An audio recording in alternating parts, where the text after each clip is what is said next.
Já estamos de volta com o seu programa e Estilo de Vida, falando sobre o momento da refeição e a dieta que também o seu filho faz, o que você pode substituir, como deve ser esse momento de refeição em família. Doutor, nós estávamos falando algumas coisas aqui no intervalo, inclusive eu falei o seguinte: eu nunca tive problemas com legumes, verduras e frutas. Eu só não gostava um pouco da beterraba porque ela tem uma coloração muito forte e a pigmentação dela acaba contaminando, digamos assim, passando para os outros alimentos, né?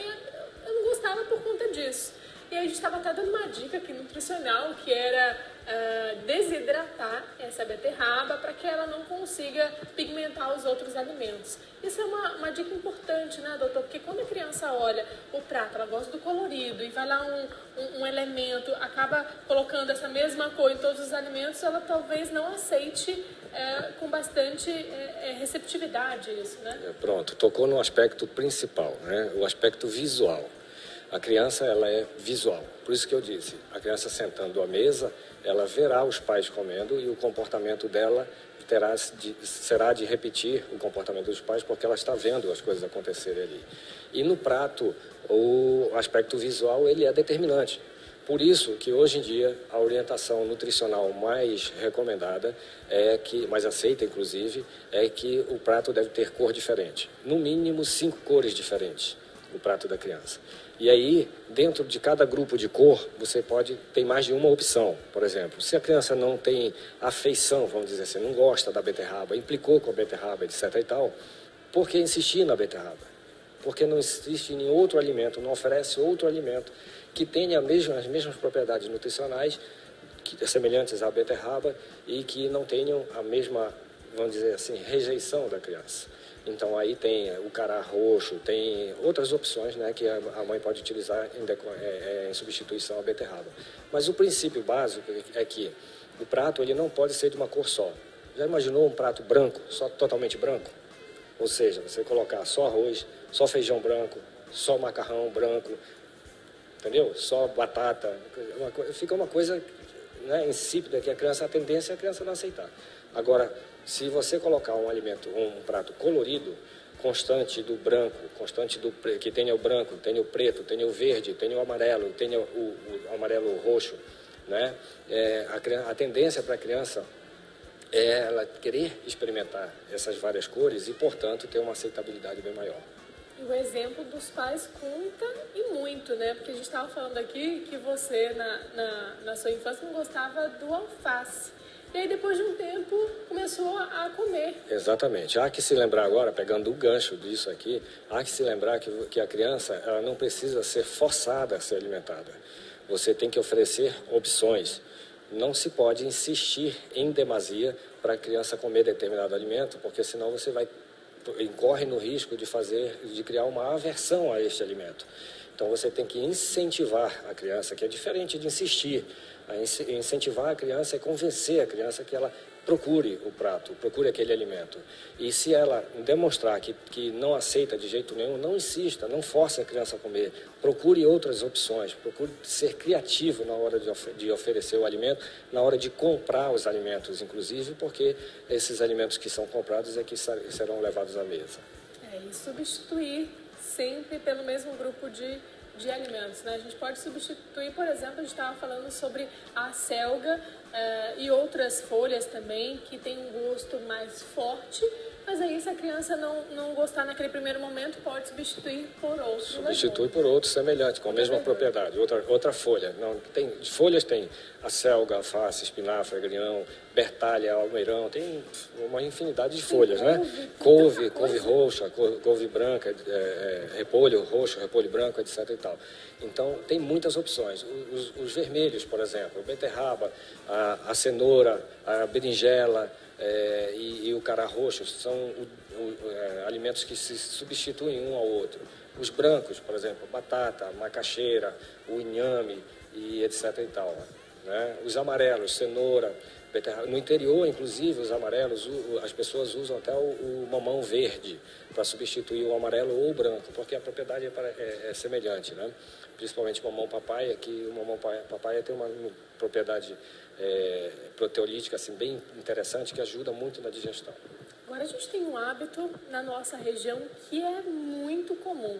As pessoas comem tomando líquido, independente de que tipo seja. Isso é indicado, doutor? Não, inclusive isso é um erro alimentar muito grande, muito frequente, inclusive, e vale ressaltar que é o erro alimentar mais comum nos Estados Unidos e que é o erro alimentar mais correlacionado com a obesidade infantil, é o excesso de líquido. E dentro desses líquidos aqui, infelizmente, aqui na nossa região, nós temos um hábito muito pouco comum de ingerir água. Geralmente, o que se ingere durante as refeições são líquidos, outros como sucos, refrigerantes, etc. E tal. Então, a oferta de líquido durante a refeição ou imediatamente antes, ela não é recomendada, inclusive ela é prejudicial para a digestão. Quanto tempo antes e quanto tempo depois? 1 hora antes e após 1 hora da refeição. Nesse período de 2 horas não se deve ingerir líquido nenhum. Então vamos falar um pouquinho agora sobre o exemplo que os pais devem ter em casa. Eu vou pedir para a nossa produção colocar no ar a nossa tela interativa número 4, que vai trazer para a gente o seguinte tópico: comer para estimular o apetite da criança. Então aqui tem uma dica: tem intervalos de 3 a 4 horas entre as refeições. Isso a gente já falou, né, doutor? Que algumas crianças demoram um pouco mais e outras menos, dependendo do organismo de cada uma, dependendo das atividades que elas também fazem durante o dia, né? Porque se você faz mais atividades, você tem mais fome. Exatamente. Esse intervalo de 3 horas é para fazer a merenda. Você não pode fazer refeição grande a cada 4 horas a partir dos 6 anos de idade. Então, a partir dos 6, o intervalo entre as grandes refeições é de 6 horas. Mas com 3 horas no meio da manhã e no meio da tarde, precisa fazer uma merenda.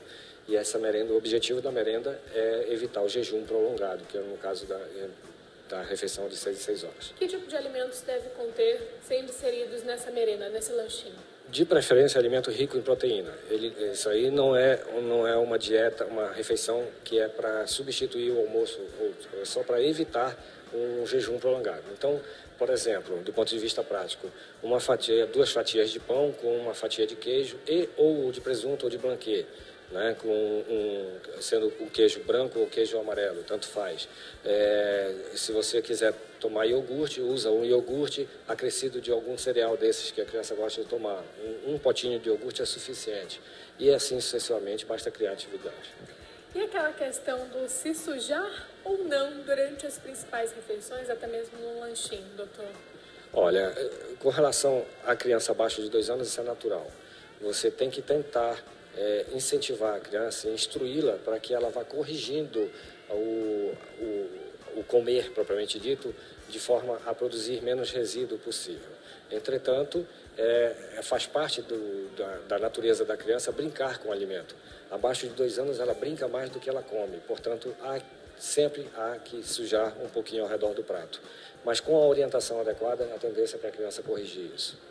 Doutor, meu filho gosta apenas de poucos legumes e poucas verduras.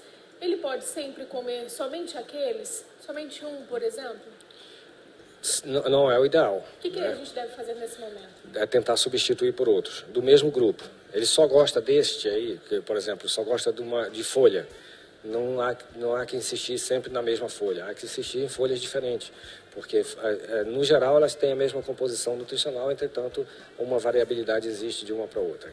Então, é necessário sempre estar tentando persuadir a criança a aceitação de alimentos diversos, né? Eu devo oferecer presentes em troca de uma colherada? Nunca, jamais, porque isto infalivelmente evoluirá para um erro alimentar, para uma perversão do apetite. A criança será condicionada a comer porque ela já sabe que vai ganhar um presentinho depois. Então, isso não pode acontecer. A criança ela tem que entender que a alimentação é necessária, é fundamental e que será automática, mas por mérito próprio, não pelo fato de ganhar presentinho. E aquela criança que gosta de comer, tem apetite, mas não gosta de comer alimentos saudáveis, gosta de comer besteiras. Por exemplo, o caso dos fast foods. Hoje a vida é muito corrida, os pais acabam apresentando isso mais cedo para a criança. O que a gente deve fazer nesse momento? Isso é culpa dos pais. Infelizmente, a criança come o que a gente dá para ela. Se a criança come o que a gente dá, o que nós vamos trazer para dentro de casa é o que ela comerá. Então, se ela tem acesso à substituição por fast food, por exemplo, ela comerá fast food e não aceitará a alimentação habitual. Então, esse tipo de erro alimentar, ele é culpa inteiramente dos pais. Não se justifica pelo fato da vida moderna, porque a alimentação começa na feira, começa no supermercado.